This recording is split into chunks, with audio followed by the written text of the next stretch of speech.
और कुछ समय के बाद में हन्ना ने क्या किया मालूम है? वो पहले कहते थे प्रभु तू मेरे खुशी के लिए तो कुछ कर, मुझे दे। लेकिन कुछ समय के बाद में हन्ना कहती है कि हे प्रभु मैं तुझसे वादा करती हूँ तू मुझे एक संतान दे, वो भी मैं तेरी खुशी के लिए दे दूंगी।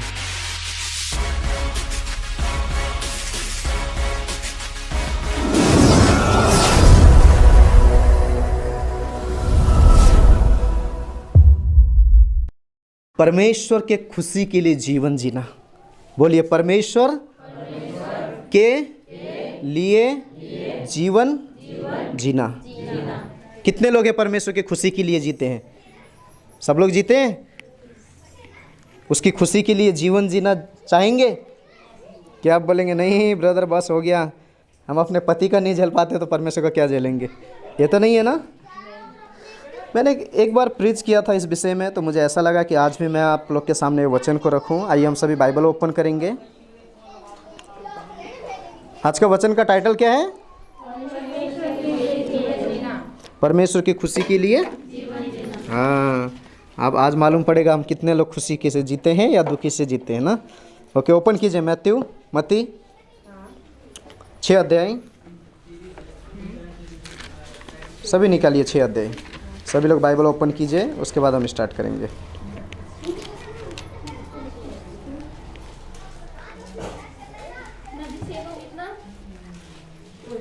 ओपन कीजिए, सभी को मिला?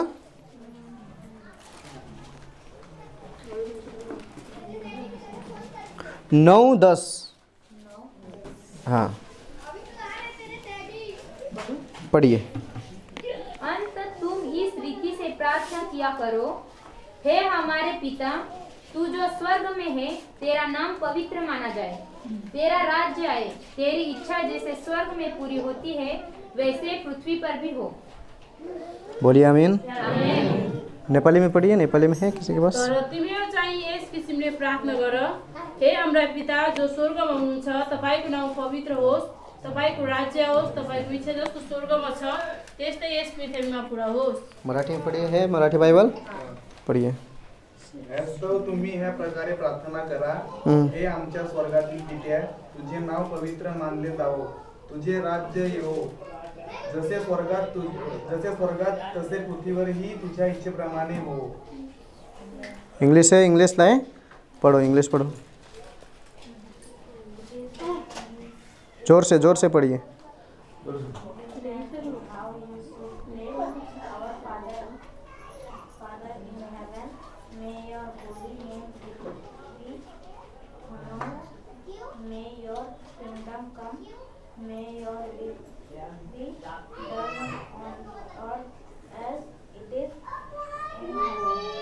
बोलिए आमीन।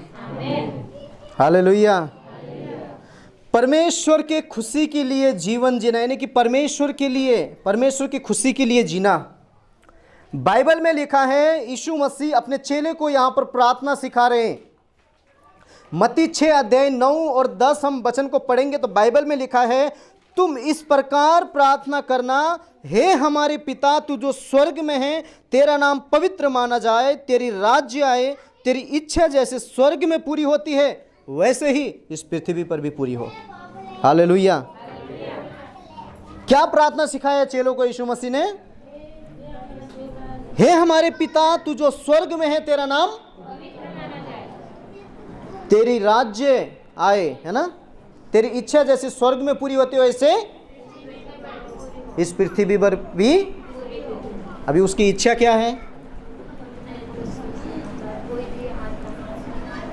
उसका इच्छा क्या है?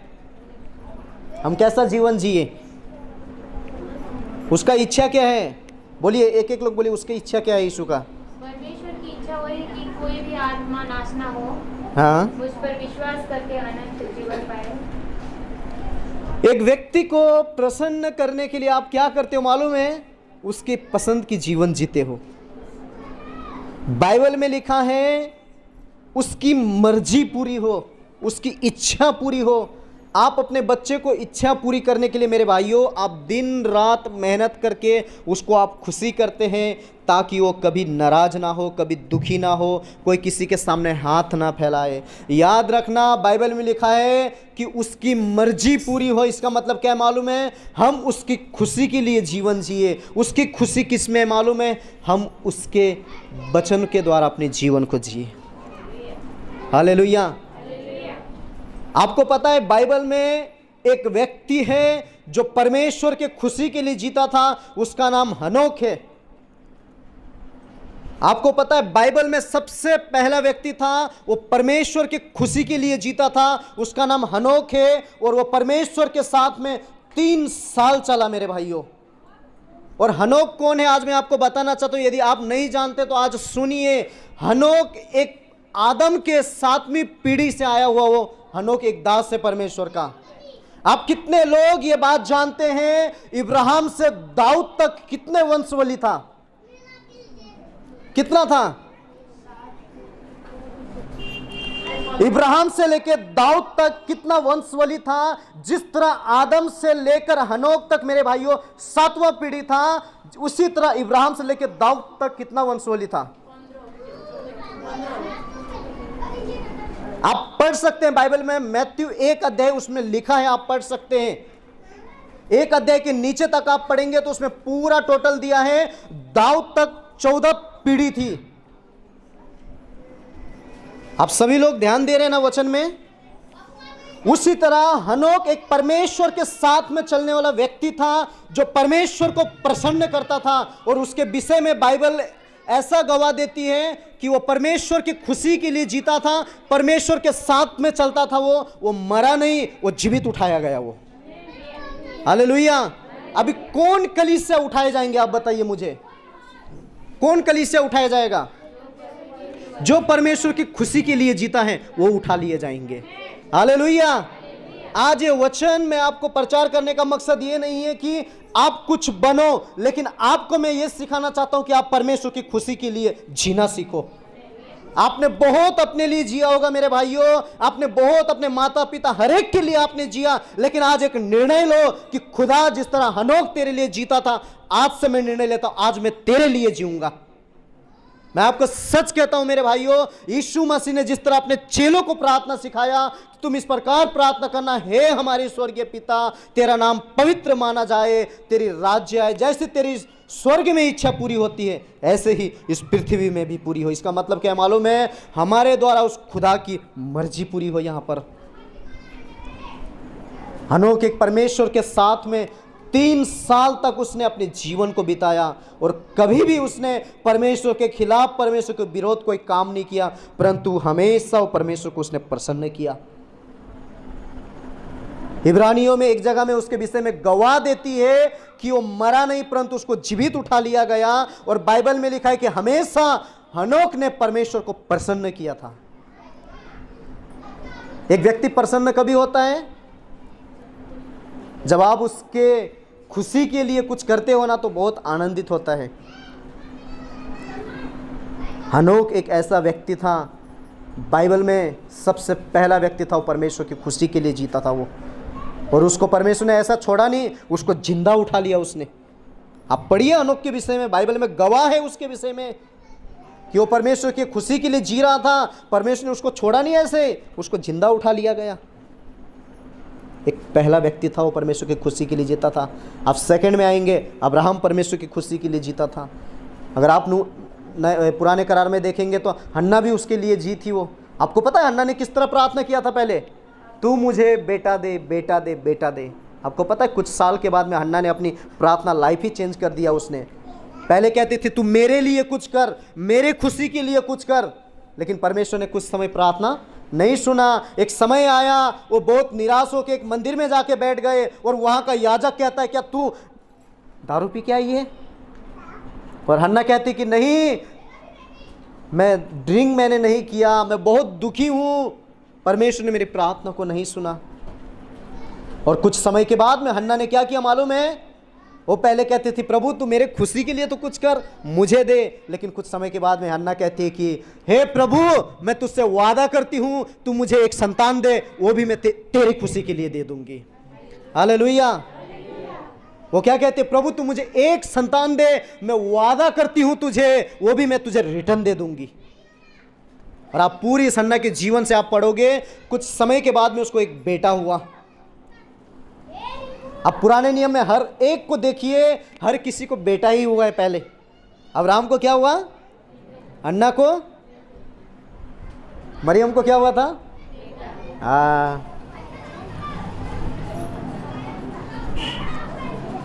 कुछ समय के बाद में उसको बेटा हुआ। बेटा होने के बाद में हन्ना का पति का नाम क्या है? एलकाना, याद है ना? आपको याद नहीं है ना? मैंने बताया ना एक टाइटल, एल याद रखना, काना बाद में याद आ जाएगा आपको। हन्ना का पति का नाम क्या है? एलकाना का कितनी बीवी थी? दूसरी का नाम क्या है? हाँ, अभी होशियार हो गए हैं सब लोग। एक बार सबके लिए ताली बजाइए एक बार।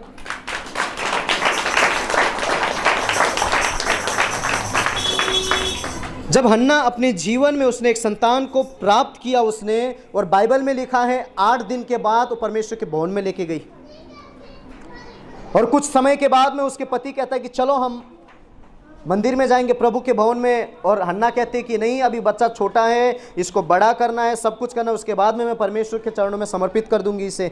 मैंने परमेश्वर से वादा किया है प्रभु तू मुझे दे, वो बेटा भी मैं तुझे वापस दे दूंगी। और कुछ समय के बाद में हन्ना ने अपने बेटे को बड़ा किया, सब कुछ किया, और परमेश्वर के भवन में जाकर समर्पित कर दिया उसने। उसको कहते हैं परमेश्वर के खुशी के लिए जीना। अब्राहम ने भी वही किया, हन्ना ने भी वही किया। आप सब जानते होंगे बाइबल में हर एक विषय में कहता है मेरे भाइयों, परमेश्वर को प्रसन्न करने का मतलब ये है कि उसकी मर्जी के लिए जिए।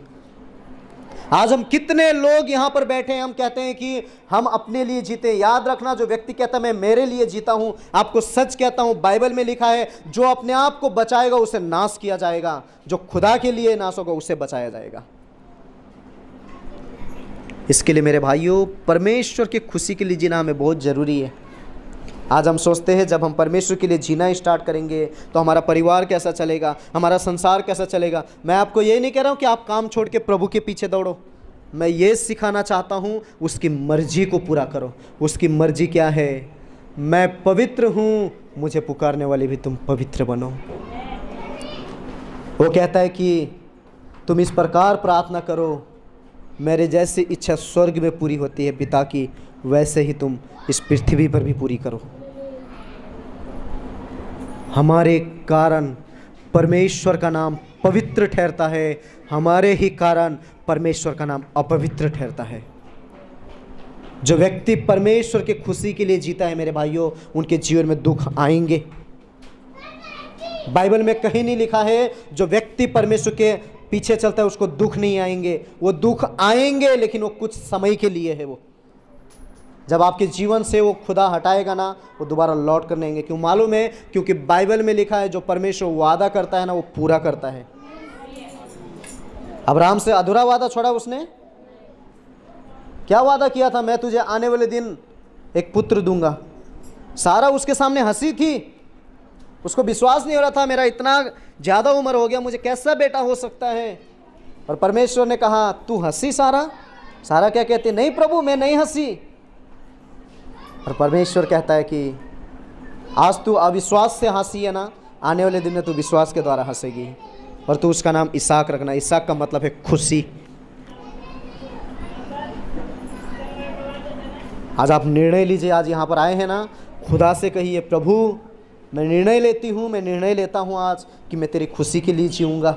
मेरे जीवन में कितना भी आंधी तूफान आने दे प्रभु, मैं विश्वास करता हूँ तूने मुझे इस पृथ्वी पर तेरा मर्जी को पूरा करने के लिए भेजा है मुझे। आप प्रकाशित वाक्य में पढ़िए, बाइबल में लिखा है मनुष्य को परमेश्वर ने उसकी खुशी के लिए बनाया है। आज किसकी खुशी पूरी कर रहे हैं हम? आज मैं ये नहीं कहता हूं कि हम अपनी खुशी को पूरी ना करें। याद रखना बाइबल में लिखा है परमेश्वर के राज्य और धार्मिकता की खोजी कर, सारी वस्तु तेरे पीछे आएंगे। उसकी खुशी के लिए जियो, उसकी मर्जी पूरा कीजिए, सब वस्तु तुम्हारे पीछे देगा वो। उसकी खुशी के जीने का मकसद एक ही है कि हम परमेश्वर की इच्छाओं को पूरी करे। उसकी इच्छा क्या है? कोई भी आत्मा नाश ना हो, मैं पवित्र हूं, तुम भी। बुराई के बदले एक गाल में मारे तो हाँ। एक भाई ने एक क्वेश्चन किया, यीशु मसीह जब क्रूस पर चढ़ा दोनों चोर को नहीं मरा, यीशु मसीह क्यों मर गया? आप बताइए, आप क्या बोलेंगे? सही है ना प्रश्न? यीशु मसीह पहले मर गए लेकिन ये दो लोग क्यों नहीं मरे? आप बताइए क्यों नहीं मरे?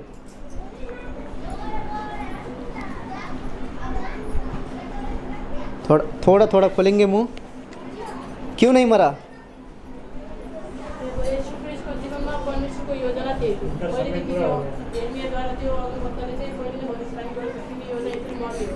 भनेपछि त्यो चाहिँ निश्चित त्यो बाँकीको चोरहरू दोनों चोर भी क्रूस में थे ना, यीशु मसीह भी क्रूस में था।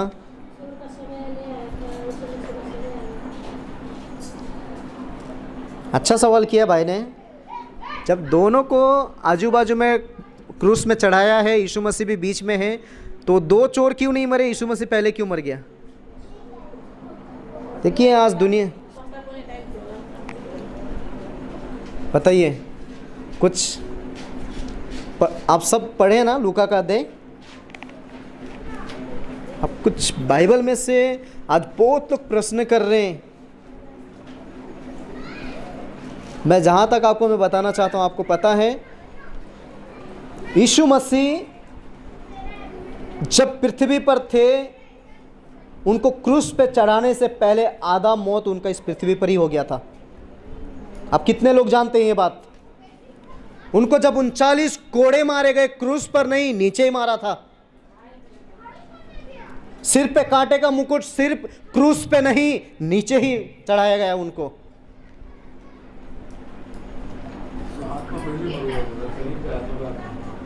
हमारा यीशु मसीह मरा हुआ नहीं था, हमारा यीशु मसीह जिंदा था। इस पृथ्वी पर वो शारीरिक बन के आया था और बाइबल में पहले ही कह दिया था कि ये समय में वो मरेंगे। उन्होंने लास्ट वचन क्या बोला? हे पिता, लास्ट वचन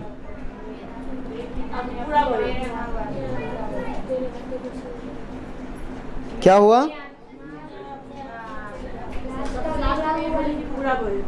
आप लोग कंफर्म कर लीजिए, क्या वचन बोला था?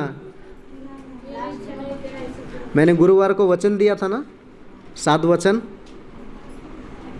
पढ़ा है कि नहीं? आप लोग ने पढ़ा है?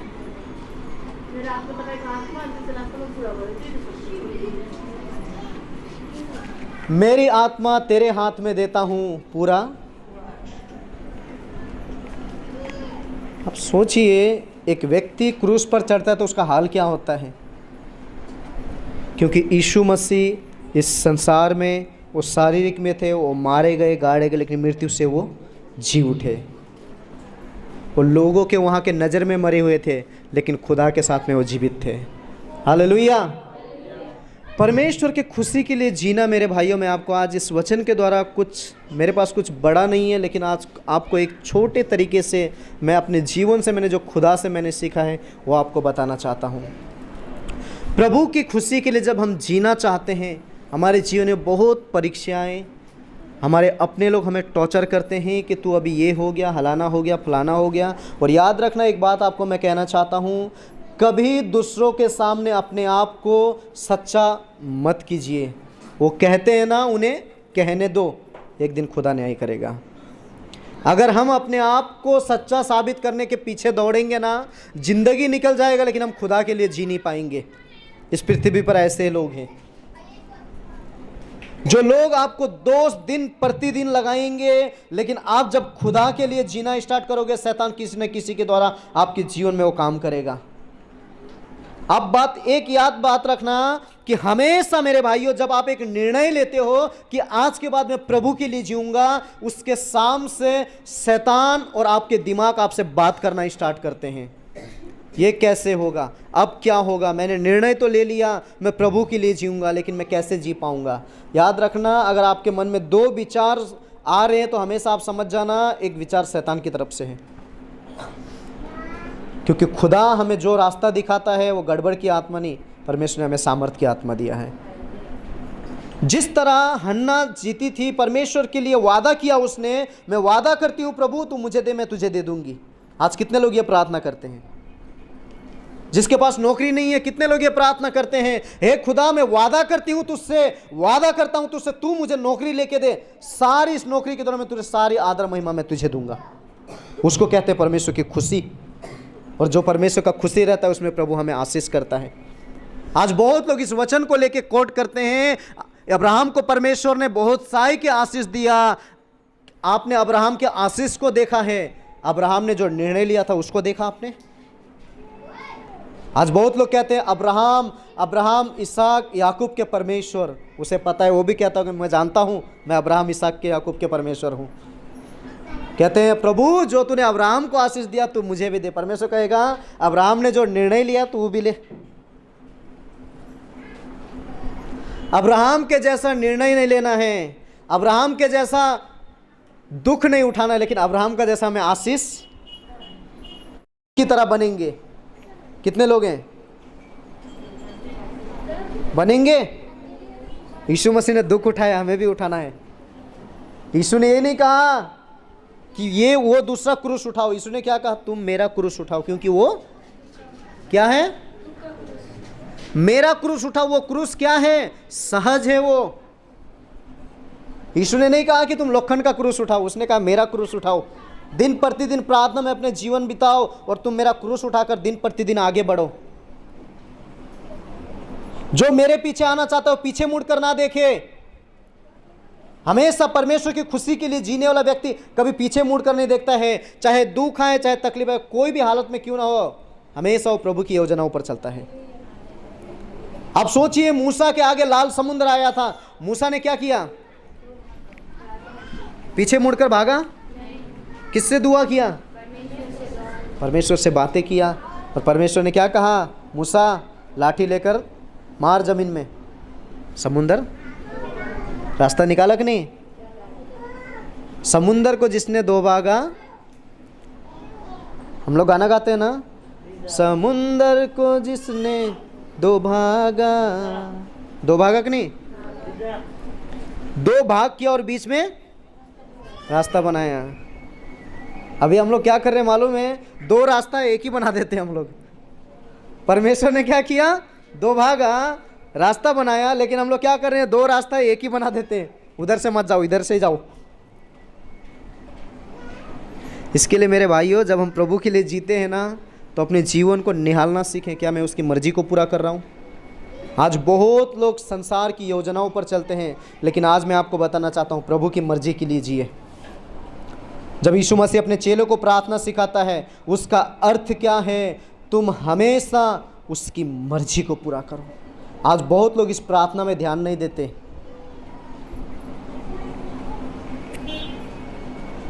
इस प्रार्थना को ध्यान दीजिए। ये प्रार्थना को हमने नियम बना दिया, चलो हम लास्ट में प्रार्थना करेंगे, लास्ट का प्रार्थना है। ये लास्ट का प्रार्थना नहीं है, उसकी मर्जी की प्रार्थना है। इस तरह जीवन जियो तुम, इस तरह प्रार्थना करो तुम। बुराई से बचा प्रभु, परीक्षा में ना ला, हमें दिन भर की आज रोटी दे, हमें सारी आदर महिमा तुझे मिले, सदा सर्वदा तेरी ही महिमा हो।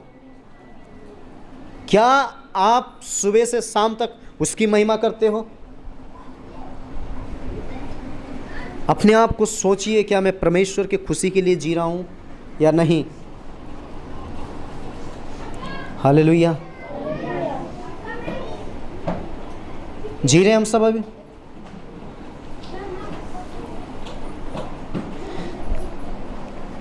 उसकी मर्जी के लिए जीना सीखे मेरे भाइयों। आज हम अपने लिए जी रहे हैं बस। मन लगा हम चर्च आते हैं, मन लगा है प्रभु के सामने आते हैं, मन नहीं लगा घर पे। आज ये घुटना हमारा कभी टिकता है मालूम है? ये घुटना कभी टिकता है? आप बताइए मुझे, कभी टिकता है? आप कितने लोग हैं जो अंतिम समय में प्रभु से आपने कहा प्रभु मैं घुटने टिकाकर प्रार्थना करता हूं, मैं तेरी मर्जी के हिसाब से चलूंगा। मैं मेरे जीवन में चाहे पैसा रहे या ना रहे, मेरे जीवन में घर में कुछ रहे या ना रहे, लेकिन मैं तेरी मर्जी को पूरा करूंगा।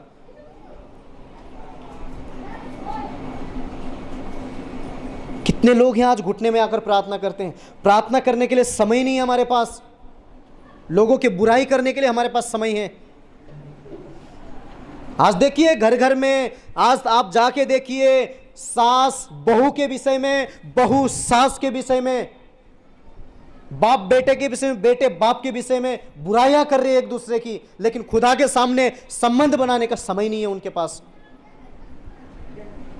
आज हो सकता है आज के इस प्रचार के दौरान आपके मन में कुछ लगेगा कि भाई ने हमें कुछ अधिक बोल दिया। याद रखना, मैं आपको कहता हूं, एक अगर आप सच्चे मसीह हो, आप एक दूसरे की बुराई करना बंद करो। मैं आप सबसे विनती करता हूं, मसीहत जीवन बुराई नहीं है, मसीहत जीवन भलाई है। आपने देखा होगा यीशु मसीह के लाइफ को, यीशु मसीह को इतना नाम रखा गया, तू पापियों का मित्र है, तू पेटू है, ये है, वो है, अलाना फलाना, लेकिन यीशु ने कभी भी उनको दोबारा शब्द यूज नहीं किया, क्योंकि वो जानता है मैं यहां पर इनकी बात को सुनने नहीं, मैं यहां पर अपने पिता की मर्जी को पूरा करने आया हूं। मैं यीशु कभी भी दूसरे के बात को सुनने नहीं आया था। यीशु उसने जो स्वर्गीय पिता को भेजा था उसकी इच्छाओं को पूरी करने आया था वो। आपको पता है आज बहुत लोग एक दूसरे के विषय में इधर उधर कहते हैं। याद रखना, आप लोग एक दूसरे के बात को ध्यान ना दे। क्यों मालूम है? क्योंकि यीशु वो समय यीशु के विषय में जो बुराइयां करते थे, यीशु जानता था जब मैंने यरदन नदी में बपतिस्मा लिया, मेरे पिता ने मुझे कहा है कि मैं तुझसे अति प्रसन्न हूं। अगर आपको और मुझे परमेश्वर ने कहा है कि मैं तुझसे प्यार करता हूं, हमसे कोई भी घृणा करने दो, क्योंकि हम जानते हैं कि मेरा पिता मुझसे प्यार करता है। हालेलुया। यीशु जानता था वो समय में कि जब मैंने बपतिस्मा लिया तब मेरे पिता ने मुझे नियुक्त किया है कि मैं तुझसे अति प्रसन्न हूं, और वो जानता था कि मैं अपने पिता की मर्जी को पूरा करूंगा। मैं आज एक दूसरे के बात को सुनकर हम बैकसाइड ना होए, प्रभु की योजनाओं को जाने। आपके जीवन में खुदा ने क्या योजना रखा है, उसके खुशी के लिए जिए।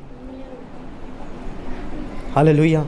मैं अपनी गलती में से आपको मैं एक प्रचार करता हूं मेरे भाइयों, मैंने आज से अधिक साल पहले एक अपने जीवन में बहुत बड़ी गलती की थी।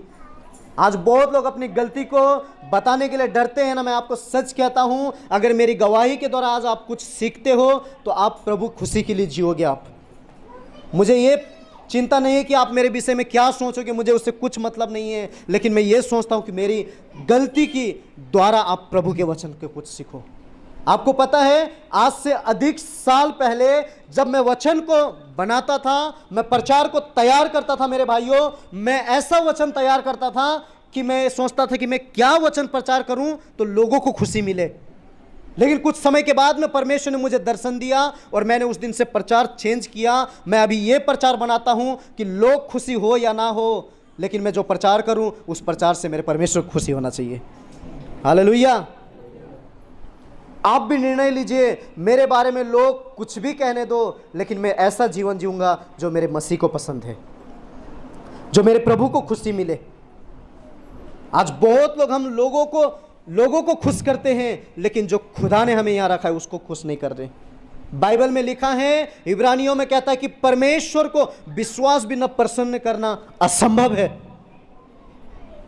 याद रखना मेरे भाई मेरे बहन, आप यहाँ पर आके जो अपना 2 घंटा कीमती समय निकाल कर बैठते हो ना, वो समय बहुमूल्य समय है।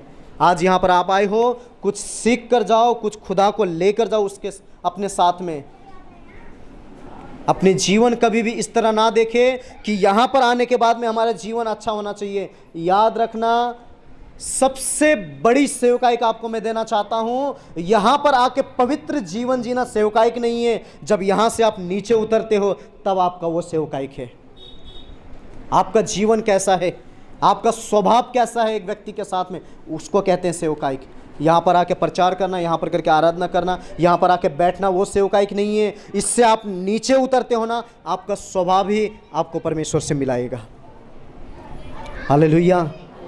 हर एक लोगों को अपने अपना हिसाब देना होगा कि तुम किसके लिए जी रहे थे। इसके लिए आज मैं आपसे विनती करता हूं, जिस तरह यीशु ने अपने चेले को कहा इस प्रकार तुम प्रार्थना करो, आज से इस प्रकार तुम भी प्रार्थना करो कि हे पिता, यदि आज तक मैंने जो भी मेरे जीवन से किया उन सारे बातों को भुलाकर मुझे एक मौका और दे। मैं तुझसे वादा करता हूं, मैं मेरे खुदा आने वाले दिन मैं तेरे खुशी के लिए जीऊंगा। मैं प्रार्थना कीजिए प्रभु से, कहिए प्रभु इतना दिन तक मैंने क्या किया क्या नहीं किया, मैं आपसे माफी मांगता हूं, मैं तुझसे प्रॉमिस करता हूं खुदा, मैं तुझसे वादा करता हूं, तू मुझे एक मौका दे, आने वाले दिन में तेरी सारी खुशी के लिए अपने जीवन जीऊंगा मैं। रोइए खुदा के सामने, जब तक अपने आंखों से आप आंसू नहीं बहाओगे तब तक पाप क्षमा नहीं है मेरे भाइयों। यह शब्द बहुत अच्छा सुनाई देता होगा आपको कि परमेश्वर के खुशी के लिए जीवन जीना, लेकिन एक बात याद रखना, उसकी खुशी के लिए जीने के लिए बहुत तकलीफें भी हैं। अपने खुशी को एक व्यक्ति मारकर उसके लिए जीता है, उसको कहते हैं खुशी के लिए जीना। आपको पता है यीशु ने अपने सारे जीवन को त्याग कर आपके खुशी के लिए, मेरी खुशी के लिए उसने अपना जीवन बलिदान किया। क्या आज हम अपने आप को परमेश्वर के आगे सुनने नहीं कर सकते? आप सभी से विनती करता हूं उसके लिए जिए। मैं हमेशा अपनी पत्नी को कहता हूं, मेरे से पहले तेरे जीवन में वो खुदा होना चाहिए, तेरे से पहले मेरे जीवन में वो खुदा होना चाहिए, तब हमारी जिंदगी अच्छी चलेगी। अगर हम एक दूसरे में खो गए, याद रखना खुदा कभी हमारे जीवन में आ ही नहीं पाएगा। सबसे पहला स्थान परमेश्वर को दो, चाहे वो आपका पति हो या पत्नी हो, कोई भी क्यों ना हो, मैं आपको सच कहता हूं पहला स्थान परमेश्वर को दो। मैं हमेशा अपनी पत्नी को कहता हूं, सबसे पहले तेरे अंदर खुदा होना चाहिए, मैं बाद में हूं, परमेश्वर ने बाद में बनाया है हमें, लेकिन पहले तुझे परमेश्वर की शक्ति में चलना है। आप कितने लोग अपने पत्नी से कहते हैं कि मुझसे ज़्यादा तू परमेश्वर से प्यार कर? कितने लोग कहते हैं? और कितने पत्नियां कहते हैं कि तुम मुझसे ज़्यादा अपने परमेश्वर से प्यार करो? सब कहते हैं कि गुस्सा होते हैं। एक पास्टर ने अपनी पत्नी को कहा कि सुनो, मैं आपसे एक बात कहना चाहती हूँ। उसने कहा बोलिए। वो कहता है कि आपसे पहले मेरे जीवन में और कोई है। गर्म हो गई वो। हाँ, आज तक तुम मेरे को धोखा में रख रहे थे, कौन है बताओ? वो बड़ी प्यार से कहता है कि मेरे जीवन में तुझसे पहले मेरा खुदा है। मेरा खुदा है तो तू भी है, अगर मेरा खुदा मेरे पास नहीं है तो तू भी नहीं है। क्यों मालूम है? उसने, एक दास ने क्यों कहा मालूम है? क्योंकि वो जानता है जिसके जीवन में यीशु है उसका जीवन प्यार से भरा हुआ रहता है, जिसके जीवन में यीशु नहीं है उसका जीवन क्रोध से भरा हुआ रहता है। बाइबल में लिखा है अच्छी पत्नी वही पा सकता है जिसके अंदर यीशु मसीह है, और अच्छा पति कौन पा सकता है? जिसके अंदर मसीह है। हालेलुया। और वो आशीष कौन पा सकता है? जो परमेश्वर की खुशी के लिए जीता है। हमारा परिवार किसके लिए जीना चाहिए? उसकी खुशी के लिए। उसका खुशी क्या है? उसकी मर्जी को पूरा करना। यीशु मसीह इस पृथ्वी पर इसके लिए आया कि वो अपने पिता की मर्जी को पूरा करे, और यीशु ने हमें इसके लिए यहाँ पर इसके लिए रखा कि हम उसकी मर्जी को पूरा करें। वचन में कहता है, उसने ये नहीं कहा कि तुम मेरी मर्जी को पूरा करो, यीशु कहता है कि तुम मेरे पिता की इच्छाओं को पूरी करो। देखो अभी भी यहाँ पर यीशु अपने आप को इतना नम्र बनाता है मेरे भाइयों। वो कहता है कि तुम प्रार्थना इस प्रकार से करो, हे हमारे पिता तू जो स्वर्ग में, तेरा नाम पवित्र माना जाए, तेरी इच्छा जैसे स्वर्ग में पूरी होती तेरी इस पृथ्वी पर भी पूरी हो। उसने ये नहीं कहा कि मेरी इच्छा पूरी हो, उसने कहा पिता की इच्छा पूरी हो। इसके लिए आज हम सब निर्णय लीजिए कि मैं खुदा के लिए जीऊंगा। जिएंगे सभी? हालेलुया। जिएंगे? जो जिएंगे हालेलुया बोलिए, जो नहीं जिएंगे हालेलुया बोलिए। यस, परमेश्वर हमारे साथ में। आमीन। आज के बाद अपने अपने पति पत्नी को कह दीजिए, पहला मेरा परमेश्वर, दूसरा तू है। कहेंगे? अगर कोई आपका पति मारता होगा तो उनको मत बोलो, बाद में मेरे को मत बोलना। पहला स्थान हम परमेश्वर को दें, उसकी खुशी के लिए जिए, उसकी मर्जी को पूरा करें, क्योंकि वो हमारा कौन है? परमेश्वर है। हालेलुया। एक समय बाइबल में ऐसा लिखा है, एक समय आया जब यीशु मसीह अपने चेलों के साथ में चलता था, और वो किसके पास गया एक दिन मालूम है? जक्कई के पास। जक्कई के पास गया कि नहीं? कितने लोगों को याद है जक्कई के पास गया? ओके, आप सबको याद है पतरस का शादी हुआ था कि नहीं? बताइए, पतरस का शादी हुआ था कि नहीं? पतरस का शादी हुआ था कि नहीं? अब ये वचन कितने लोगों ने सुना है? यीशु मसीह किसके सास को ठीक करने गया था? अरे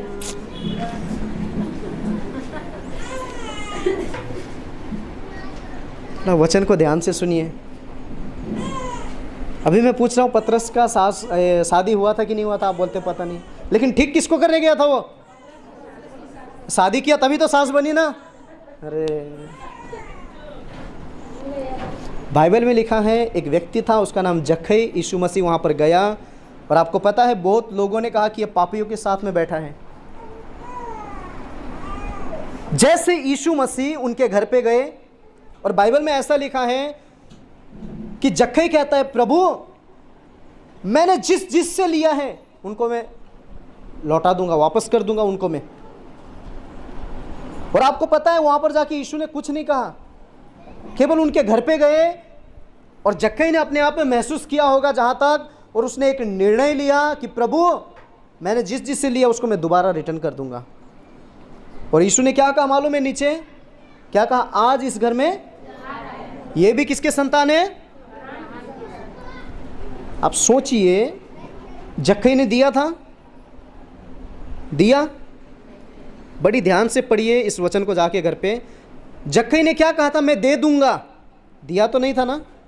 वचन में लिखा है मैं दे दूंगा, प्रभु मैंने जिससे भी लिया मैं दे दूंगा। लेकिन यीशु क्या कहता है कि आज इस घर में ये भी किसके संतान है?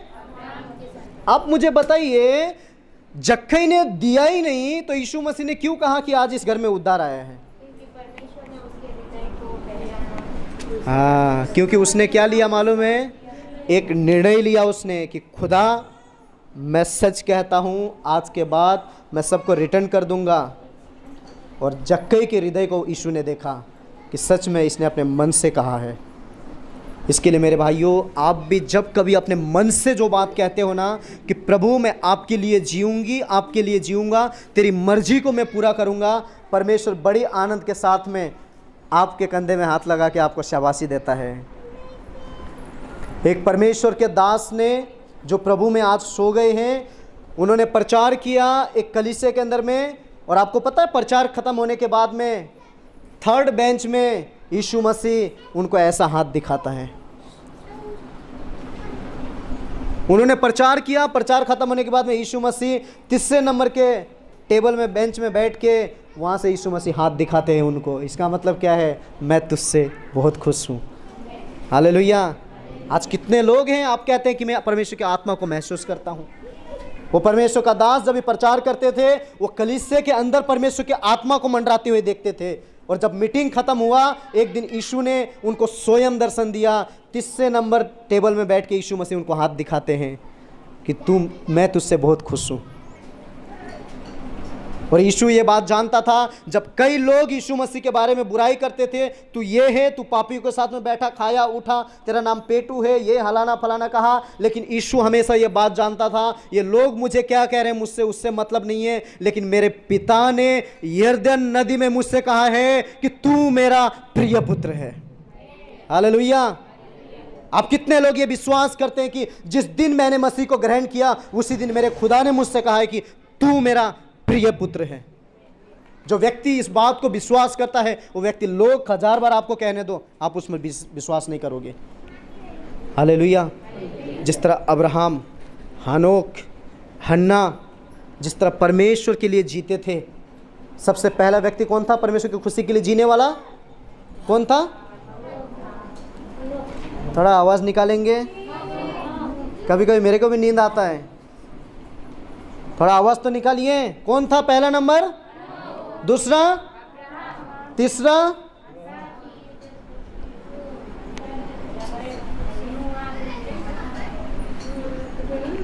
अब्राहम के दूसरी बीबी जो थी, क्या नाम था?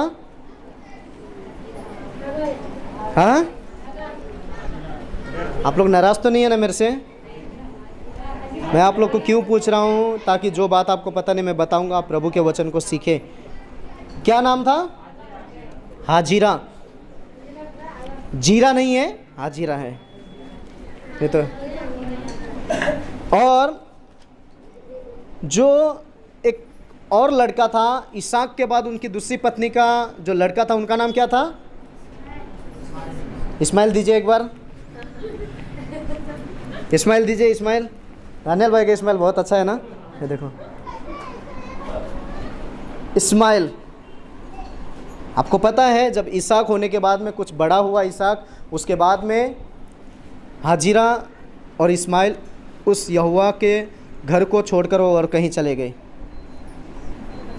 और आप सभी जानते होंगे परमेश्वर ने उनके दुखों को कुछ देखकर परमेश्वर ने उनसे बातें किए और कुछ समय वहाँ पर रहे। और उसके बाद में परमेश्वर ने उनसे भी वाचा बांधा कि मैं तेरे इस इस्माइल के द्वारा भी कुछ मैं जाति बनाऊंगा।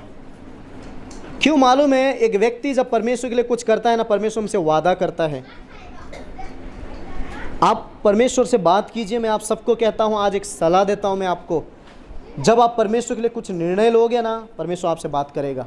मैं गवाह हूँ आपके सामने, मैं सच कहता हूँ, जब जब आप निर्णय लो परमेश्वर आपसे बात करेगा। गवाही देकर यहाँ पर खुश ना रहे, गवाह बने। गवाही देने वाले बहुत हैं, गवाह बनकर खड़े रहने वाले बहुत कम हैं। मत्ती में बाइबल में लिखा है, यीशु ने कहा मैं तुमसे सच सच कहता हूँ मैं तुम्हें नहीं जानता हूँ। और क्या कहेंगे? प्रभु तेरे नाम से बड़े मैंने चमत्कार किए, बड़े भविष्यवाणी किए। और आपको पता है वहाँ पर मैंने एक बात मैंने वहाँ पर ऐड किया, यीशु ये बात भी कह सकता है कि तुमने मेरे नाम से बहुत काम किए लेकिन तुम मेरे गवाह बनकर नहीं खड़े रहे। चमत्कार, आप जाइए दुनिया में, ऐसे ऐसे लोग ये चमत्कार करते हैं। हम चमत्कार नहीं, यीशु के पीछे चलो, चमत्कार अपने आप पीछे आएंगे। बोलो यीशु मसीह की गवाही बनेंगे।